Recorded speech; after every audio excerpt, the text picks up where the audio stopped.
It's a pleasure to welcome to the table my super smart, nerves of steel neurologist, Dr. Stephen Cathey. Well, I'm not a neurologist. I'm a neurosurgeon, and you know the difference between a neurologist and neurosurgeon. No, I have no idea. About $300,000 a year. And he's funny. So, what is a neurologist? A neurologist is one of the specialties we really lean on hard. They do a lot of the diagnostics, nerve testing, imaging studies, this, that, and the other. The neurosurgeon is the one who actually operates on the patient, who uses the surgery. Does the surgery. That's correct. Seriously, what is it like to play God? Oh, Kerry, it's a very awesome and humbling experience to take care of someone and to know that during some of these surgeries, some of these procedures take 10, 12 hours, and you're operating through a tiny opening in someone's brain, and it's tedious, punctuated by sheer panic when something starts to bleed, or you get into a part of the brain you really didn't mean to get into. You make a technical error, things like that. And as we talked earlier, one of the advances in neuroscience has been this less invasive procedures where you no longer have to open the skull. You can actually do it through a catheter into the brain to clip an aneurysm or to treat a brain tumor. And it's been it's profoundly limited the risk of surgery and bleeding and death and morbidity. So yeah, it gets better every day. The technology is getting better every day. You started 36 years ago. I did. So that would be like 1992. Oh. No, 82. That would be 82. Yeah, that's right. Boy, there have been huge advances in 30 years. Absolutely. I mean, it used to be, for example, one condition is called trigeminal neuralgia, which is a painful condition of the face caused by the fifth cranial nerve, trigeminal nerve. In the old days, we would go in and literally explore the nerve, lesion the nerve to prevent pain. Now we have what's called radiosurgery, or the gamma knife, which we radiate the nerve.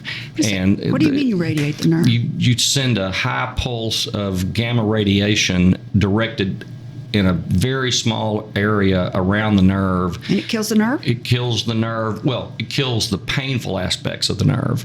And it's been revolutionary. Can we just do that everywhere? Can we do it on your feet? People have nerve damage in their feet. Can you do that everywhere? No, not everywhere, but the technology is advancing. So I think someday you will be able to not even have to use a scalpel. What'd you call that? Trigeminal neuralgia.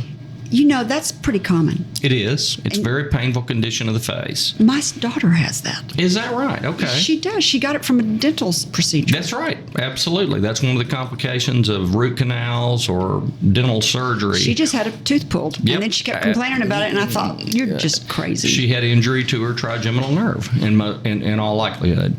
And it's treatable, but it's horribly painful. If someone wanted to go into your profession, do you have anything to recommend to them right now? Yes. Study hard. Try to make good grades, because it's a very competitive program to be a neurosurgery resident. Dr. John Day, as chairman of neurosurgery at UAMS, does a fantastic job. But they pick the best, the brightest, and the guys and girls with the best grades, best academics, and the most successful, and that's just the nature of the business. Did you ever make an attempt and fail at something and then have to come back and take another course again, or were you just sailing through everything? I sailed. I was lucky. I had great teachers, great professors, and I really never suffered any setbacks in my training. That's pretty unusual. That's a great brain. Well, it's a big old brain. You can give your brain to science? I think I could give my brain to science. I'm not sure what it probably weighs about 2 pounds. I could throw it. My senior year of medical school, I decided I wanted to be a neurosurgeon because the neurosurgical trainees, the residents, the interns, the staff, and you're going to laugh, but they had the best looking girlfriends and wives of any of the other trainees. And it was like, these are the coolest guys in the world. They're going to have the most money. Those girls are smart. Absolutely. I want to be like these guys. But all kidding aside, I love the brain. I love the study of neurosciences. I love the neurological diseases. And anyway, that's where I am today. How do you stop and smell the roses when you're smart as you are and driven as you are? How do you get pleasure out of life of just saying, okay, now I'm not doing it right now. I just want to stop and kind of not think for a minute? I miss it every day. You do. I miss it every day. And, you know, you get to a point in your career, which I think most physicians do. You get to a point where you realize you've been doing this too long, and there are smarter guys, younger guys, more energetic guys that do it better. So it's time to take a step back, and that's what I did. So I know this is such a stressful job, and I know you've had to lose some patients or been disappointed in your surgeries. Absolutely. How do you deal with that? I had a case, when you mention that, one comes to mind. This patient had a vertebral artery aneurysm, which is a very rare aneurysm at the very base of the brain. And an aneurysm is like a balloon on an artery in the brain, and they bleed. And I had spent about 12 hours getting this aneurysm exposed and dissected and putting a clip on it. And after 12 hours, everything going perfectly, it ruptured and the patient died on the operating table. And it's just so, I mean, it really is the most frustrating, heartbreaking. You have to go out and tell the family, you know, patient didn't make it. And everything was perfect. And I will say this, and in over 30 years of practice, I never had a malpractice case against me. That's good. Yeah, I mean, I was never negligent, I'd like to think, in treating my flock, my patients. Your flock. Yeah, they are my flock. Do you just have to turn it over to the universe and say, you know, it was his time, I did everything I could do? Yeah. You have to let go, don't you? You do. And it haunts you. I mean, you think about it all the time. What if I'd have done that? What ifs, the what ifs? Absolutely. What if I'd have done this? What if I'd done that? So how do you deal with that? Well, you just move on to the next patient. You know, if you don't have any, I've thought about this morning, if you don't have any what ifs, then I don't think you're living your life full enough. I think that's true of every profession. You know, firemen, policemen. I mean, we all have things that we look back on and say, had I done this differently, would there have been a better outcome? I thought I saw a special where prior to Obama, you weren't allowed to take the criminally insane's brains and cut them open. Is that true?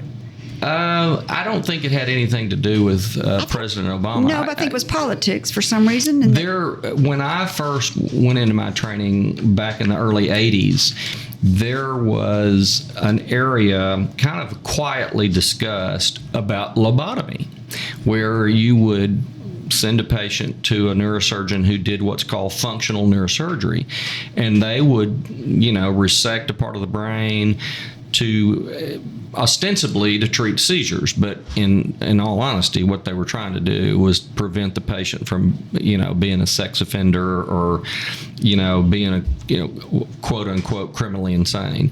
But it kind of lost a lot of its validity as time went on, and there were medications that were better suited to treat, if you want to say treat, to deal with these individuals. I'm talking about dead people.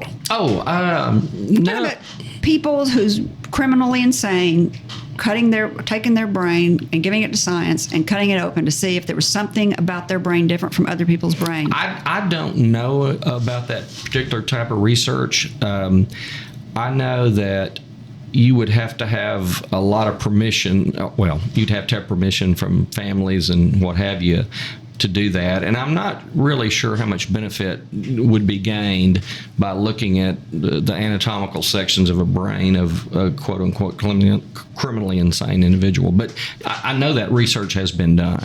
And it had nothing to do with politics. It was done. It just happened to be in that era, maybe, that it was allowed. Right. So that brings me to Einstein's brain. Oh, my gosh. That's a brain now. That's a brain. But it's not any bigger than anybody else's. And this is one of the things I love about this show, is that I hate the fact that I'm under this deadline to read all this stuff, but I love the fact that it forces me to read all this stuff. And I have just been just reading and watching. There's so much about Einstein's brain, about. And he don't. And again, I'm kind of thinking outside the box on this, but I think Einstein was a professor at Princeton University in New Jersey, and he did donate his brain to science. And what I know about brain size doesn't necessarily correlate to brain function. I know that Lord Byron, the poet, supposedly had the largest brain of any known human being. It was like. The average brain is 2.5 pounds, and his was like 10.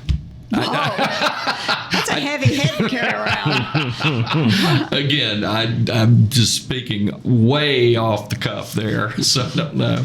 But Lord Byron apparently Has the biggest brain. had the biggest brain ever recorded. Yeah. So does the size of your head actually has to do with the size of your brain? Do you know it does? And there have been studies done on with regard to Alzheimer's disease that people with big heads are less likely to, contract Alzheimer's. So I'm looking at Chris over there saying Chris has got a big head. He's safe. You are too, Cathey. I think I'm in trouble. I'm in trouble. I look pinched over here compared to y'all. Thank God I'm not a urologist on this show. Absolutely. Oh, that's a good one. Let's get one of those. All right, so this is what I wrote about Einstein's brain. Thomas Harvey in 1955 did the autopsy. Was it at Princeton? At Princeton? I don't remember, but I think you might be right. 7 hours after Einstein's death. Uh-oh. Whose phone's ringing? It's not mine. It's yours. It's mine. Oh, there we go. I got mine on silent. Uh-oh. That's I'm okay. fire me. All right. 7 hours after his death, he took his brain out, and I don't know if this happened 7 hours, but over the next period of time, he dissected it into 240 sections. Oh, wow. And he gave it to all of these scientists to see if they could find anything different about it. Chris, you're nodding like you knew this. No. It's interesting. I would be surprised if they found anything different about it. I can't believe you don't know this, that you're not curious to find out about this. So this is what's really weird, so he died in 55. Okay. In 1978, a journalist, Stephen Levy, rediscovered that it was in Harvey's possession and found it in the trunk of his car in a cedar box in mason jars that he'd been carrying around in the trunk of his car for 20 years. Now that I did know. I did hear that the pathologist had kept Einstein's brain. In the trunk of his car, in a mason jar. So in 2010, the Harvey family gave it to the National Museum of Health and Medicine, and if you go there, and he took 14 photographs of it before he dissected it, which is good. And so they found out that he has something unusual about it. His corpus callosum was big.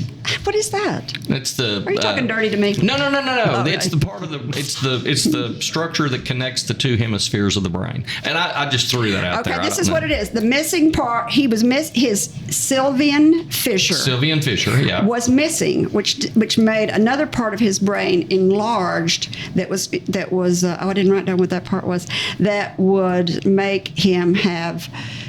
Not very good verbal skills because he didn't learn to speak till he was very young, very old, but he had great imaginary, and so he could envision what he could envision, relativity that he discovered. Right. He could think in 3D, or he could think about relativity and those theories. I know that Einstein was basically a patent clerk in Vienna, and worked out the theory that stars that went extinct billions of years ago are still shining. And I think that's an incredible leap for science, that you could figure out that star you're looking at has not been emitting any sunlight or starlight for billions of years, and Einstein worked all that out. And you have to imagine, guy was smart.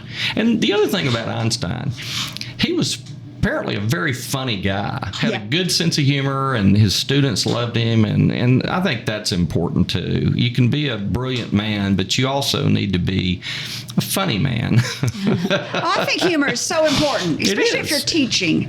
It's how you keep kind of engaged with your audience, I think. Told you, that's why I went into neurosurgery. Those were the funniest guys and had the best looking girlfriends. So